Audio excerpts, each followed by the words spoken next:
Hello and a very warm welcome. Thanks for tuning in to your favorite news destination. I'm Kabir Naqvi. You're watching In Your Interest, the show that's for you and in your interest. Tonight, ladies and gentlemen, our focus is going to be on the devastation in Dharali in Uttarakhand, where the flash floods have left over 50 to 60 people still missing, and mega destruction when you're talking about homes, hotels and livelihoods. Where the mountains that we revere and that we make a beeline to come summer may just have sent us one of the loudest climate warning yet.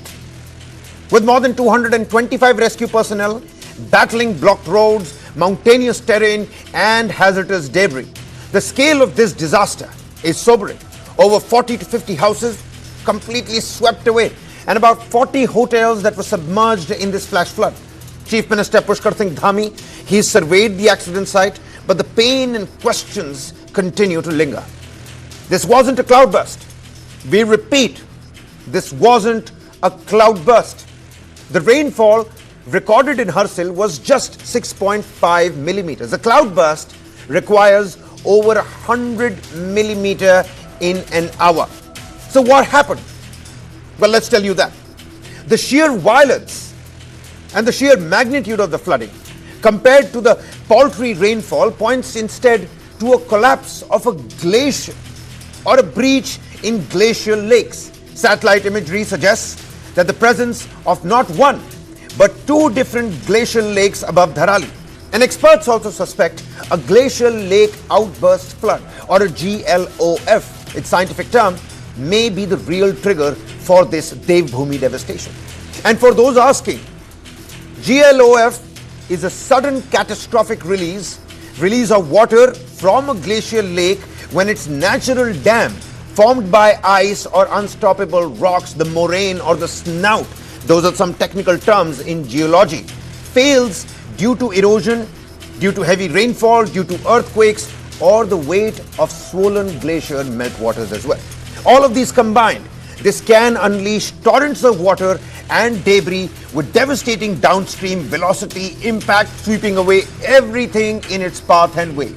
And well, here's where the climate angle, which is a commitment here on News9, becomes critical.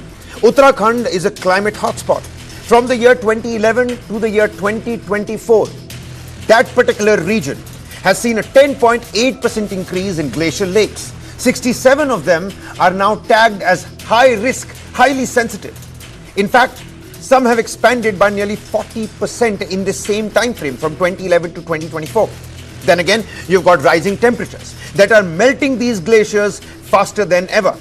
These are hanging glaciers that are melting, coming down with a flash flood, taking and sweeping away everything in its wake. The moraine dams that we were talking about, which are these loose rocks holding these glacial lakes right at the precipice and at the edges, together, these are weakening.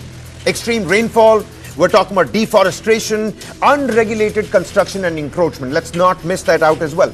All of this collectively adds to the pressure. And the mountains are being pushed right to the edge, quite literally.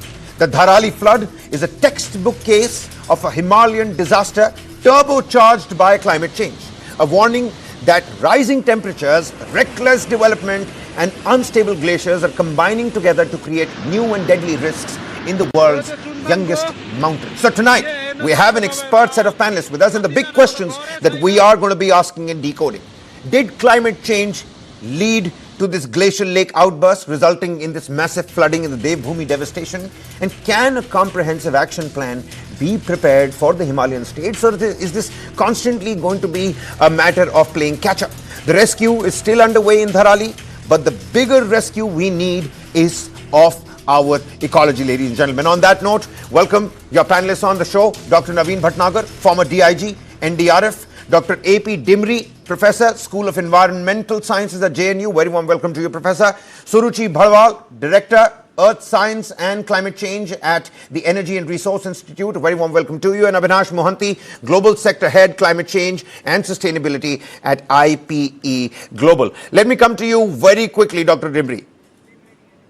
Let us understand. All right, I'm being told we're going to be joined by Dr. Dimri very, very soon. Let's have Dr. Bhatnagar with us, former DIG, NDRF, continues to be with us on the broadcast. Dr. Bhatnagar, how do GLOFs, these glacial lake outbursts and the flooding events, how do these differ from, let's say, a cloudburst, which many people were suspecting? At least that's what news channels instantly jump to. And how do we blame them? Because when you see something so catastrophic like that, you need to explain to the viewers what really is happening. But now, with subsequent preliminary investigations and probe reports that are out, this was an intense GLOF. Do we have the capacity to differentiate? Do we have the capacity of pinpointing where it's going to happen? Or is this constantly going to be a case of where tourists and locals are sitting ducks and we're constantly playing catch up? Actually, what happened, there is a good amount of the water stagnation in the lakes. There are 7 lakes in that particular area. So that's a glacier lakes. And heavy pressure was there on the lakes, and one glacier came on the and down and make the pressure on this lake, and due to that heavy pressure, this lake burst. And because so many people told that there was a sound of bursting, it's the same case happened in 2013, Kedarnath. Same case happened here. So likewise, as you were asking, it's a glacier attack, and due to this burst of this glacier, right, and this lake burst, and this all the debris and the water and the flash flood, everything came towards this below side, and due to the pressure of this flash flood, as well as the boulders and other materials with this, and came lower side, and devastating situation happened. So the maximum loss was there in especially the houses and other paraphernalia area, which is near to the Ganges, near to the lake view and all these things. So it happened there because heavy pressure was there. And that buildings were not ready for that such type of sustainable things. It happened like that. No, but the question is, was this a cloudburst or was this a glacial, hanging glacier that suddenly collapsed? And if it was a case of a glacial outburst, then do we have the wherewithal, do we have the technical preparedness to call it out and prevent or mitigate something like that? Abhinash Mohanty, Global Sector, Head Climate Change and Sustainability, IPE Global, also with us. Mr. Mohanty, what do you think? Are the Himalayas telling us, they're giving us a warning sign? Are they entering a climate tipping point over here? What are the early signs that we've been ignoring for so long? Good evening, Kabir. Good evening to Suruchi and Dr. Bhatnagar.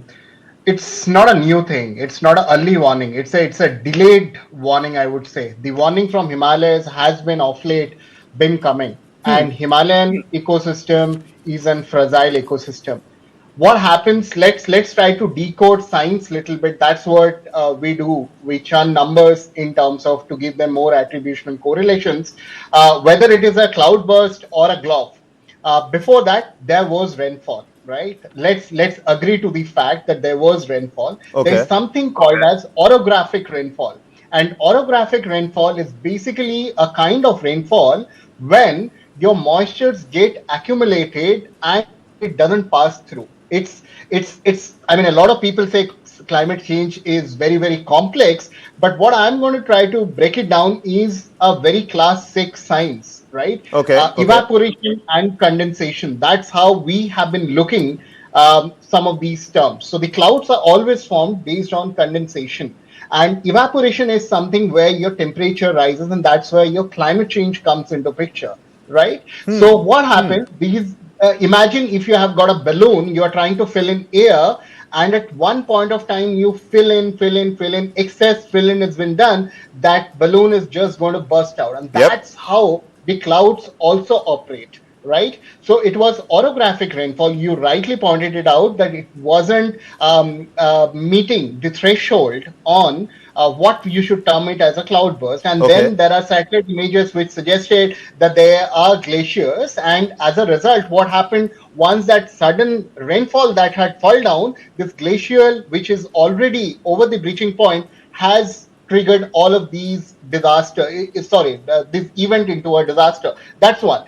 Himalayan ecosystems, every year on year, this has been a repeated episode. We have been ignoring it. Why we have been ignoring it? Because of two reasons. One, it's a fragile ecosystem, right? If somebody already, it's like a comorbidity case, right? Somebody, if he has got blood pressure and diabetes on top of it, it is COVID, then it's a deadly case. You end up in ICU, and that's If where this is a fragile ecosystem, why are we Exactly. ignoring it? I have some data here with me, and Avinash, many thanks for putting it out there for laymen, for all those 6th grade students also that might be watching this as well. Suruchi Barwal, let me come to you next. I've got some data here that says in 2012 the government had notified to Uttarkashi watershed of the Bhagirathi as an eco-sensitive zone. Nothing has been done so far. 2020, the HPC and its report was also tabled in front of the Supreme Court. So much of work has been done, but it seems like the local authorities on the ground, they've not been paying heed to the recommendations of this report. Now, finally, when it comes to accountability, because we do need to hold somebody accountable for something like this, who's going to be held accountable for something like this?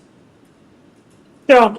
I think, we all first need to take a step back to understand, the terrain that we are talking about. The Himalayas are one of the youngest mountains in the world. They have not developed, and they are not as strong as the Alps or the Andes that we were to talk about in the world.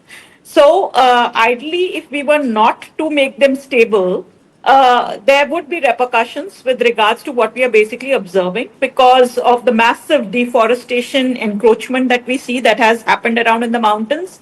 Rather than basically protecting the ecosystem and the fragile regions that we are talking about, the state has gone ahead sometime, easily 10 to 15 years back when the state was, newly constituted, etc., demarcating these special economic zones where possibly the state is in the interest of going for massive development and including road construction that is busy going around, across the state where we are rampantly damaging the very structures on which everything is built. Absolutely. And therefore we are seeing the consequences of it. And of course, climate change has its impacts, and we are basically seeing those impacts taking the shape of such floods and destruction that we see around us.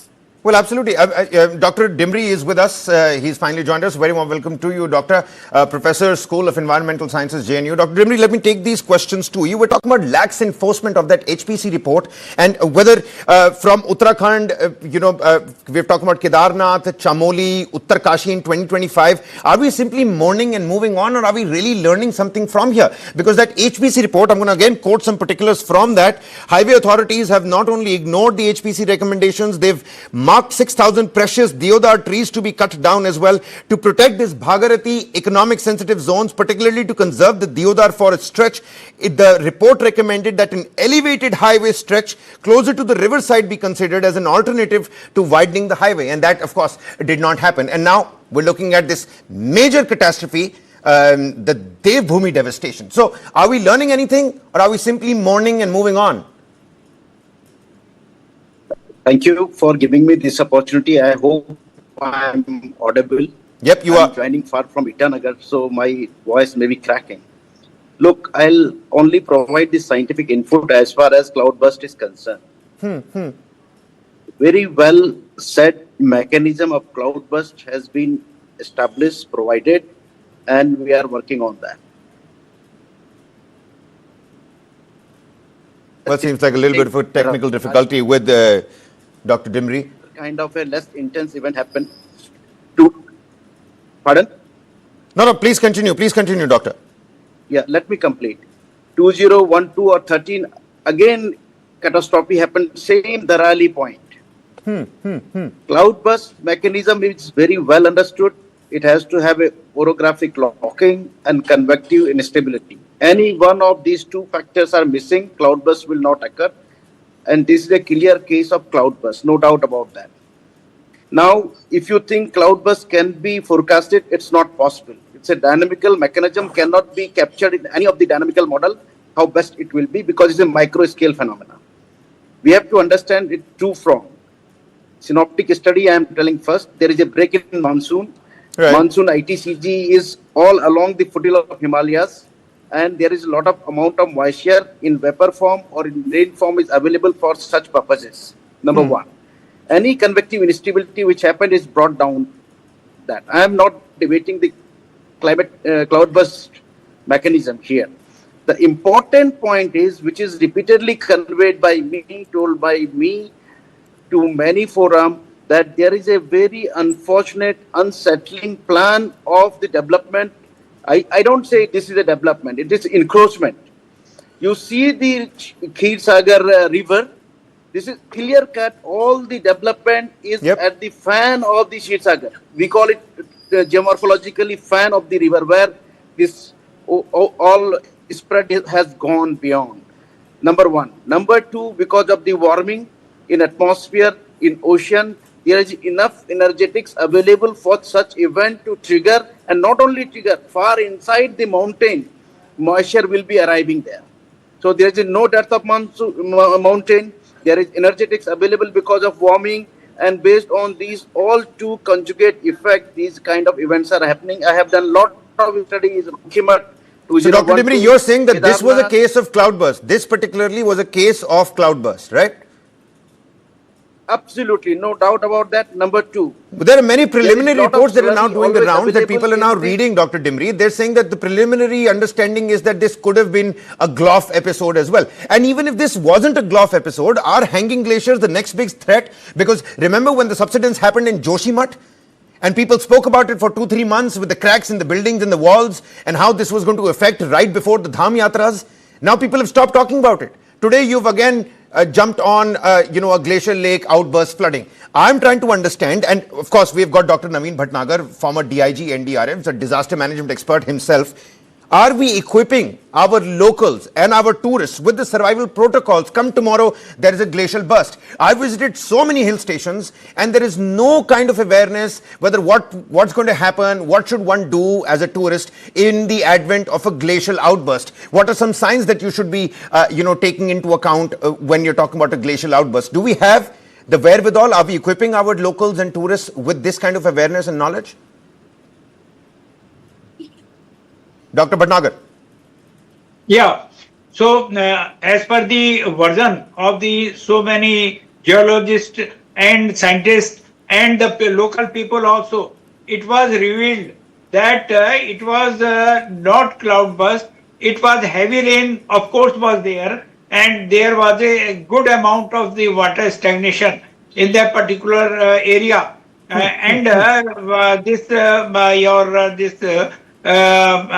Snowfall was there. This one came down from the top to that particular water stagnation area. So due to that, it break down and huge sound was there, and the complete water came to the stream, and in this way, and it demolished and make this situation very havoc. Yeah. All right. You know what, my colleague Puneet, he's been toiling real hard. It's going to be real unjust if we don't play one of his ground reports, because he's trying to access those areas that can't be accessed by foot. And one of those is Uttarkashi's Batwari village. One of that exact point from where, the big earth movers are going to go towards Dharali. And because of a landslide over there, there is major problem when it comes to the relief and rescue operations. Let's play out that ground report. That's much more to talk about the glacial lakes hanging on us like swords right on the other side.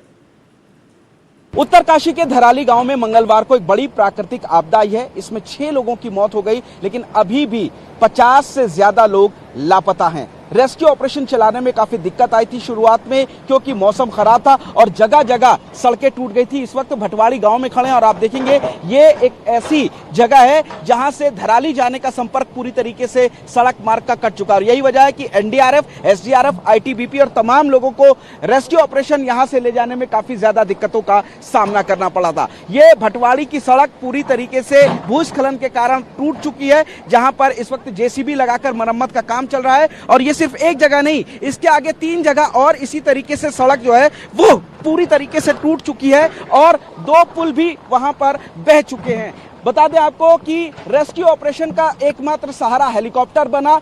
बुधवार को तक जो मौसम था सुबह तक काफी ज्यादा खराब था, रेस्क्यू ऑपरेशन हेलीकॉप्टर के जरिए नहीं हो पाया। लेकिन बुधवार की सुबह के बाद से मौसम साफ हुआ, जिसके बाद करीब 16 चक्कर हेलीकॉप्टर ने लगाए और 60 लोगों को रेस्क्यू किया। अब तक कुल 190 लोगों को रेस्क्यू किया जा चुका है। मंगलवार को 130 लोगों को सुरक्षित बचाया गया, जबकि कल बुधवार को भी 60 लोगों को रेस्क्यू किया गया, जिनमें 11 सेना के जवान भी शामिल हैं। इसके अलावा आगरा से एक स्पेशल फोर्स को हेलीकॉप्टर प्लेन के जरिए देहरादून लेकर के आए हैं, एयरलिफ्ट कराया गया है, जिनको आज हेलीकॉप्टर के जरिए ग्राउंड जीरो यानी धराली लेकर के जाएंगे और वो लोग मलबे में फंसे हुए लोगों को वहां से निकालने की कोशिश करेंगे।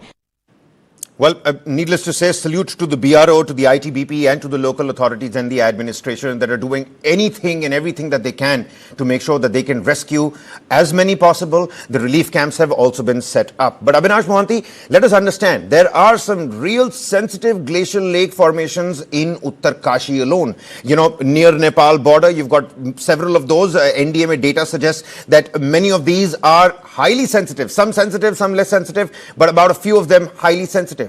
I'm talking tomorrow. It shouldn't be a situation of tourists becoming sitting ducks. Are we, doing something on that front? Is the government holding consultations with the geological department, with the Vardia Institute, with the NDMA? We've got some coveted institutions. Are researches being carried out? And is the government paying heed to all of that? Because this 2020 HPC report, it seems like, has gone to complete waste.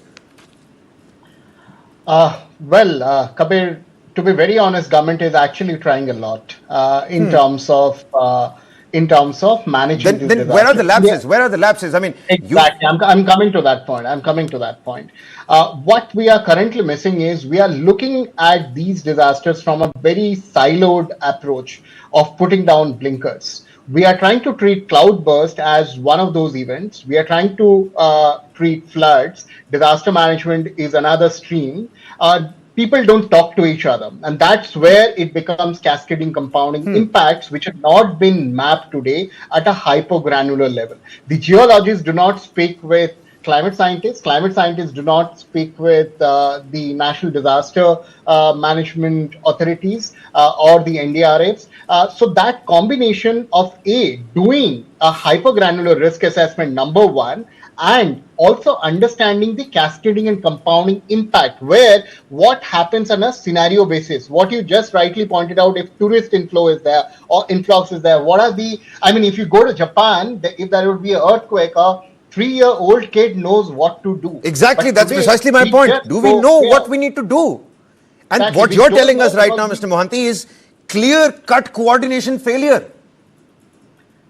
I would say rather we haven't started mapping and understanding how graver the situation can be. These examples are quite an example to understand that situation needs to be reinvented from the lenses that we are. We need to clean up our glasses and get it more cohorted, more converted. 2013, the Kedarnath disaster. I was in school, I tell you what.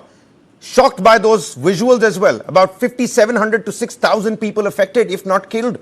And those are some of the situations that we need to talk about as well. Dr. Dimri was earlier talking about the hotel owners and the encroachment that happens in the garb of development. I'm going to quickly take this question to Suruchi Badwal, Director Earth Science and Climate Change at the Energy and Resource Institute. The tourism boom, how badly is this affecting us? Because these hotel owners, these homestays, tomorrow you've got a table kept right on the river bank. Aaiye, apne joote kholiye, aaram se enjoy kariye. But nobody is going to tell you what needs to happen come flash floods. And do we have the wherewithal? Yes, a couple of days back, India launched that Nisar satellite in collaboration with NASA. Maybe that helps us with better imaging and mapping of via the satellite where landslides are going to happen, where they're not going to happen. But glacial lakes, what's going to happen on that front? Aren't hotel owners at all worried about this? Mr. Badwal? Yeah, I think, we have a very short memory span of what happens, and then suddenly we get over it over a few years.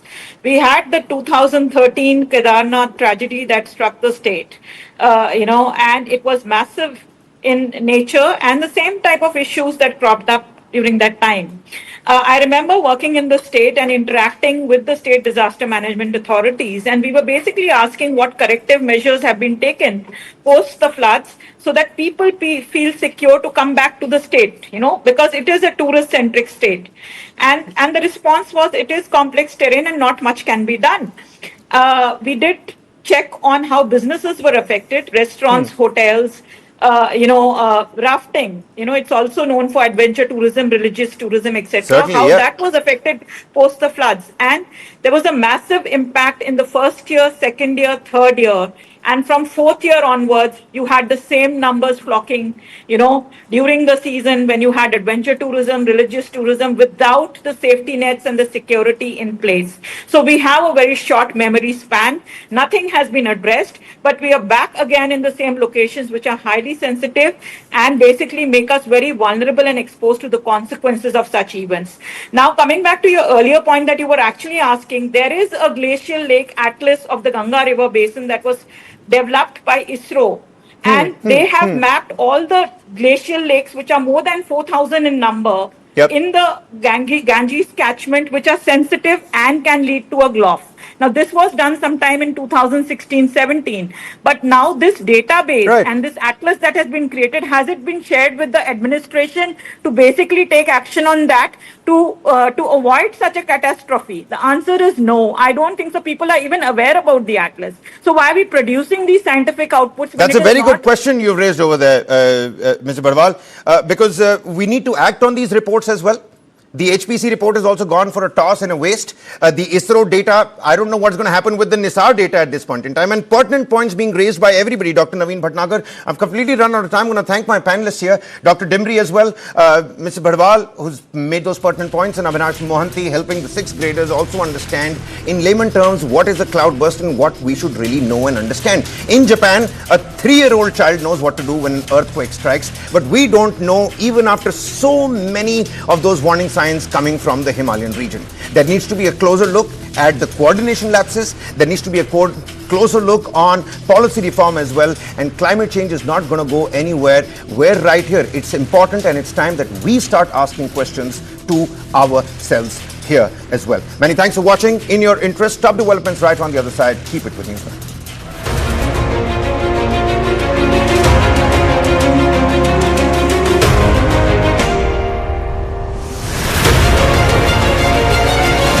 Associate sponsor Diana premium beauty soap, पहली झलक करे खूबसूरत खूबसूरत सी